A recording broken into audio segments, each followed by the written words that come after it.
Last video में हमने पढ़ा था कायदा नंबर 4 जो था जज़म के बारे में, और मुझे उम्मीद है कि आपने इसको सही तरीके से समझ लिया होगा और याद भी कर लिया होगा। आज के इस वीडियो में हम पढ़ेंगे कायदा नंबर 5 जो कि है दो ज़बर के बारे में। इसके आगे जो कायदा नंबर 6 है ये है दो ज़ेर के बारे में, और इससे अगला जो कायदा नंबर 7 है ये है दो पेश के बारे में।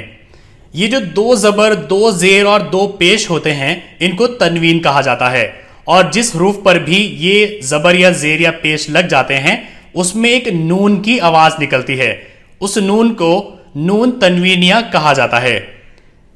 आपको यहां पर यह समझना है कि दो ज़बर जिस हरूफ पर भी लग जाते हैं उसमें एक नून की आवाज़ निकलती है, जैसे कि हमज़ा दो ज़बर अन, बा दो ज़बर बन, ता दो ज़बर तन, सा दो ज़बर सन, जीम दो ज़बर जन, हा दो ज़बर हन, खा दो ज़बर खन, दाल दो ज़बर दन, जाल दो ज़बर जन, रा दो ज़बर रन, जा दो ज़बर जन, सीन दो ज़बर सन, शीन दो ज़बर शन, स्वाद दो ज़बर स्वन, ज़ाद दो ज़बर जन, ता दो ज़बर तन, ज़ा दो ज़बर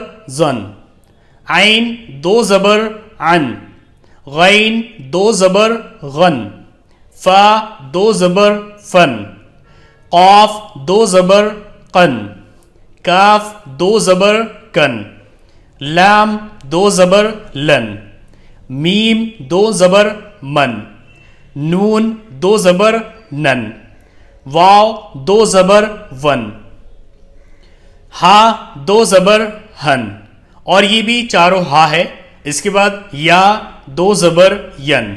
यहां पर आप देखिए समझाने के लिए हरूफ को लिखा गया है, जैसे कि अगर आप पढ़ते हैं हमज़ा दो ज़बर तब भी आवाज निकलती है अन, और अगर आप पढ़ते हैं हमज़ा नून ज़बर तो यहां पर भी आवाज निकलती है अन। इसी तरीके से बा दो ज़बर बन, बा नून ज़बर बन, ता दो ज़बर तन, ता नून ज़बर तन, सीन दो ज़बर सन, सीन नून ज़बर सन, फा दो ज़बर फन, फा नून ज़बर फन, मीम दो ज़बर मन, मीम नून ज़बर मन, नून दो ज़बर नन, नून नून ज़बर नन, वाव दो ज़बर वन, वाव नून ज़बर वन, या दो ज़बर यन, या नून ज़बर यन। यहां पर देखिए प्रैक्टिस कराई गई है।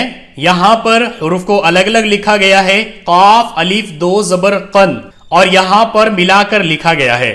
यहां पर समझने वाली बात यह है, जैसे कि मैंने आपको पहले भी बताया था कि अगर इसके ऊपर कोई हरकत होती है ज़बर ज़ेर पेश तो ये हमज़ा पढ़ा जाता है, लेकिन अगर ये खाली होता है तो फिर अलिफ पढ़ा जाता है। और यहां पर अगर ये अलिफ किसी ऐसे हरूफ के साथ मिला दिया जाए जिस पर दो ज़बर लगे हुए हो तो फिर इस अलिफ को नहीं पढ़ा जाता है, जैसे कि काफ अलिफ दो ज़बर कन, और यहां पर इसको मिला करके लिखा गया है काफ अलिफ दो ज़बर कन। तो चाहे आप इस अलिफ को हटा दें तब भी आवाज यहां पर यही निकलेगी, काफ दो ज़बर कन, और चाहे आप अलिफ लगा दें काफ अलिफ दो ज़बर कन, मतलब आवाज बिल्कुल सेम निकलेगी। इस अलिफ की आवाज को यहां पर नहीं पढ़ा जाएगा। इसी तरीके से देखिए काफ अलिफ दो ज़बर कन, काफ अलिफ दो ज़बर कन, मीम अलिफ दो ज़बर मन, मीम अलिफ दो ज़बर मन, काफ या दो ज़बर कई, काफ या दो ज़बर कई। यहां पर काफ अलग या अलग, उनके ऊपर दो ज़बर लगाया गया और मिला करके उनको लिखा गया। आवाज सेम रहेगी, सिर्फ लिखने का तरीका अलग है। यहां पर आपको समझाने के लिए अलग अलग लिखा गया है। गैन या दो ज़बर गई, गैन या दो ज़बर गई।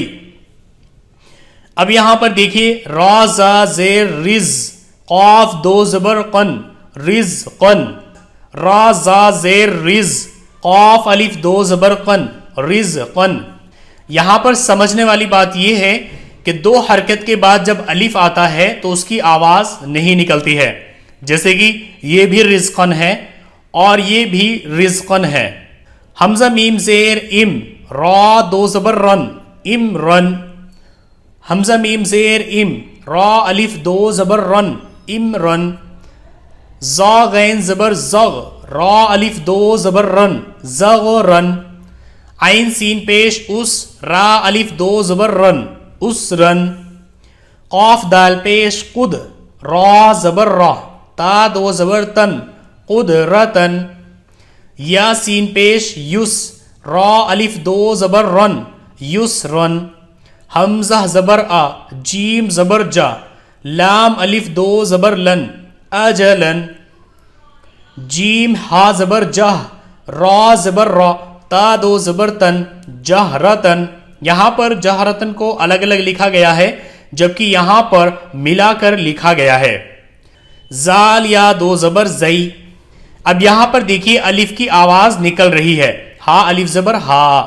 کیوں؟ کیونکہ یہاں پر حرکت زبر ہے, دو زبر نہیں ہے. اگر یہاں پر دو زبر ہوتے تو پھر اس الف کی آواز یہاں پر نہیں نکلتی. یہاں پر حروف کو الگ الگ لکھا گیا ہے جبکہ یہاں پر ملا کر کے لکھا گیا ہے. شین زبر شا ہا الف زبر ہا دال زبر دا تا دو زبر تن تا دو زبر تن شہادتن. را یا دو زبر روئی. تو اس قاعدہ نمبر 5 میں بس آپ کو یہی دو چیزیں سمجھنی ہے کہ جس حروف پر دو زبر لگ جاتے ہیں اس میں ایک نون کی آواز نکلتی ہے, اور جس حروف پر دو زبر ہوتے ہیں اور اس کے بعد الف آ جاتا ہے تو اس الف کی آواز نہیں نکلتی ہے. جیسے کہ قاف الف دو زبر قن, اگر الف کو ہٹا دیں تب بھی قاف دو زبر قن ہی رہے گا. سو آج کے لیے بس اتنا ہی. نیکسٹ ویڈیو میں ہم پڑھیں گے قاعدہ نمبر 6 جو کہ ہے دو زیر کے بارے میں.